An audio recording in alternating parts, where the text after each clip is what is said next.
Hello, my name is Matt Bird, and welcome to the PublishU podcast, where we explore the real-life stories of authors from around the world. Today, we are talking to Nande Boss from Reading, UK, well, in fact, from South Africa, but currently in Reading, UK, who has written a book called More Than Hello. Nande, welcome. Hello, Matt. Thank you so much for having me. I love spending time with you and online. Well, it's second rate, but it's still with you. So good to see you. Um, Tell us a little bit about you. You born in South Africa or somewhere else? And that's where we met, though, wasn't it? In Cape Town. Yes, I'm born in South Africa in a very small town called Cradock in the Eastern Cape, and then moved to beautiful Cape Town to study and work and build a family. So by the time we met, I was living in Cape Town. Yeah, And now we're in the same country. Well, some of the we, time, anyway. yes, most of the time, because you travel the globe quite a bit, Matt. Oh, well, just trying to, yeah, keep it spinning. So you're an amazing marketeer, aren't you, Nande? You do, yeah. Tell us a little bit about your passion for marketing and comms. Well, really, my passion is for people. I'd like to consider, I love the word marketer and marketing, but I like to consider myself as someone who helps both individuals and institutions get clear on their message to the world. I find that marketing sounds like you, or people have the connotation that you're trying to sell them. But I usually step in institutions and also help a few individuals get clear on their message to the world, what they are bringing, the value they're adding. And I just like to help people get clear on that, out of that passion for people, wanting people to be clear, wanting people to understand. So that's where my passion lies. And that's outworked in different ways. Right now it's marketing. So what would you say about Matt Bird? How does Matt Bird get clear about what he's about, Nande? Or do you think he's clear? I think you're very clear. I think from the first time I met you, Matt, was through writing my book course, a course that you offer, and I think from the word go, you were clear on what you are helping us do, what will help us get to our goal, and all the little steps in between. So I feel like you've matured in that space. I could learn from you. Thank you. So, Nande, just tell us, when did you first think you might have a book you wanted to write?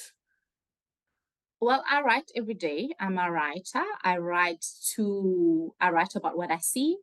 I write about what I'm thinking. I write about what I'm experiencing, and I try to figure out what that all means. So I journal every day.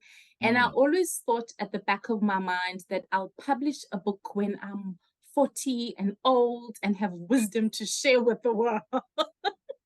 That was and I think part of that was out of a fear of not knowing what it would really take. When you haven't published a book before, you don't really know what you don't know, so you work out these stories in your head to try keep you away from the goal.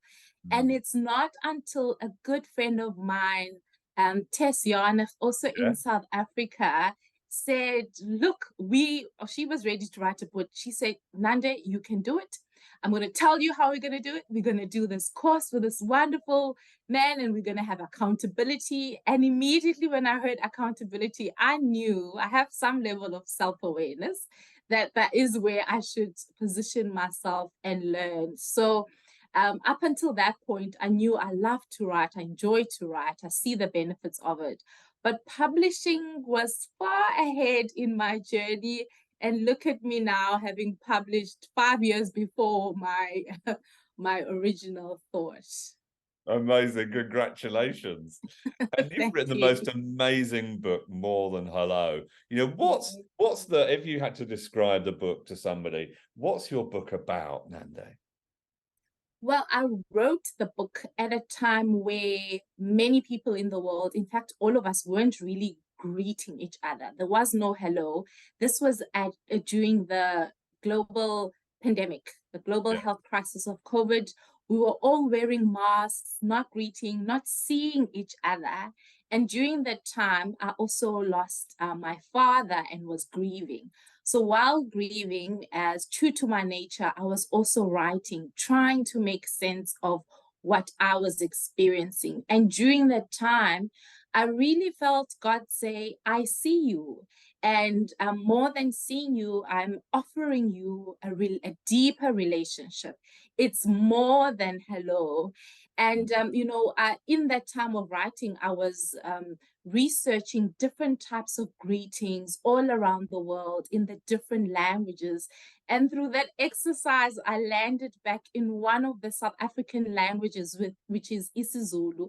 And the greeting for us is Sawubona, which means I see you. And I thought that was the perfect title and subtitle for my book, that it's more than hello, it's I see you. And so the book is about this God who saw me in my grief, but also an invitation to friends, family, and strangers alike to see one another as we walk in the streets, to endeavor to have more than a hello and have a conversation, which is how relationships start. A greeting and then some more. Excellent. A greeting and then some more. I love it, love it, love it. So, Nande, what self-limitation did you need to overcome? I mean, you strike people as someone who's very confident, very articulate, very able. Were there things that you had to overcome, self-limitations, to write your book? Oh, absolutely. I think I fare more in the spoken word than the written word. That in itself, how I'm saying that now, is one of my major limitations. I come from a family of great readers and writers. Both of my dad was incredible. He was a lecturer for English literature and history. My brother is incredible, busy doing his PhD. I think, you know how they say comparison is a thief of joy.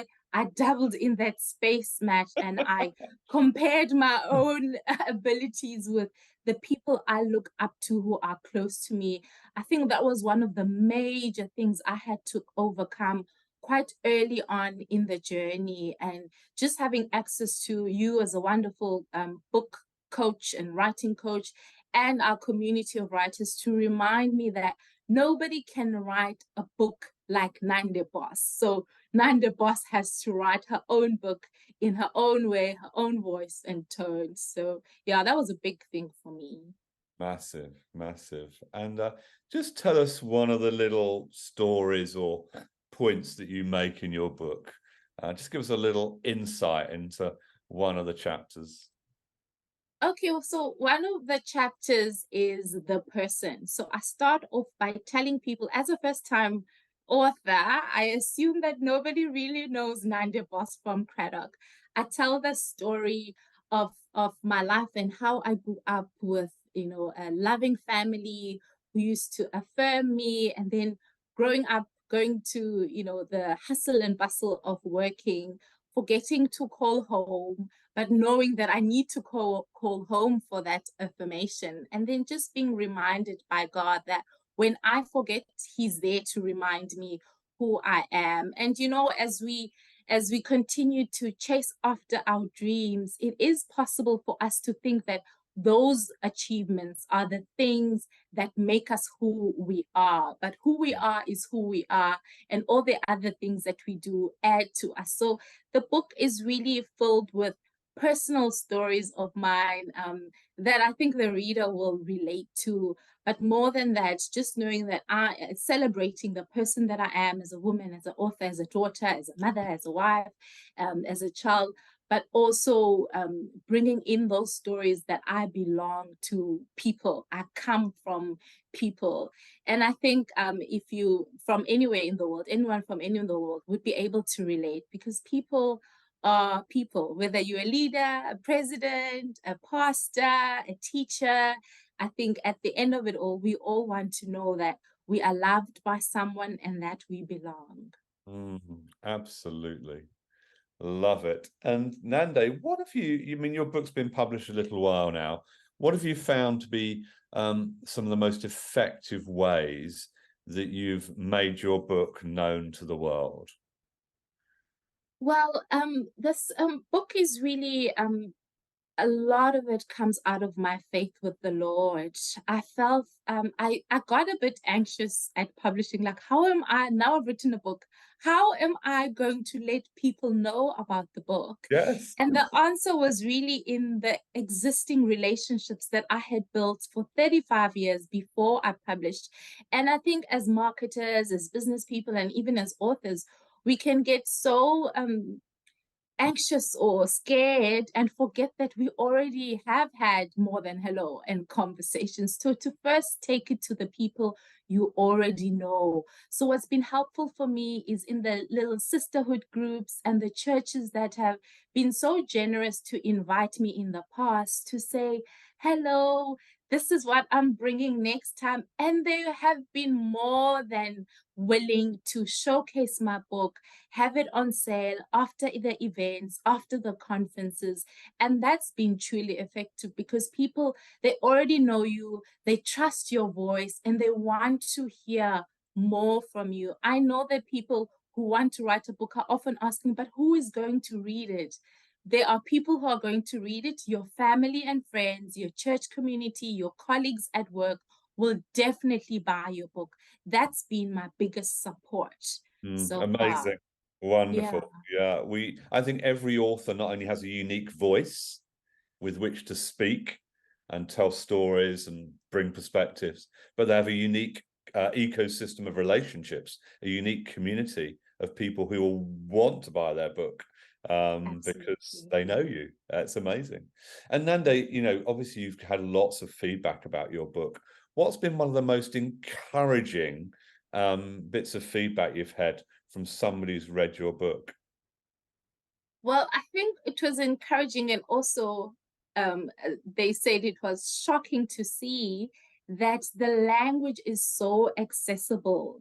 They were probably expecting me to come up with big words that I combined to make these bombastic sentences to kind of impress them with my first book. And one of the most touching and encouraging compliments was from someone who said, it felt like sitting at a park with an old friend. This is from a Bible teacher and scholar who has definitely read many a book in their lifetime, but felt that the book was seasoned enough, like full of rich stories and theologically sound statements, but also close enough to relate to them as a human being. So it's like sitting at a park with an old friend. I love that. I think it's just such a beautiful picture, like sitting on a park bench with a friend. Yeah, Well, having more than hello. having more than hello. So if you haven't got Nande's book, I just want to say to you, go out and get it, guys. It is fabulous. So thank you, Nande, for being with us today. And thank you all for listening to the PublishU podcast, featuring the real life stories of authors from around the world. And if you're interested in writing a book like Nande has done, then please visit our website, www.publishu, the letter u.com, publishu.com. And if you enjoyed this broadcast, make sure you subscribe for more. Thank you for joining us, and goodbye for now.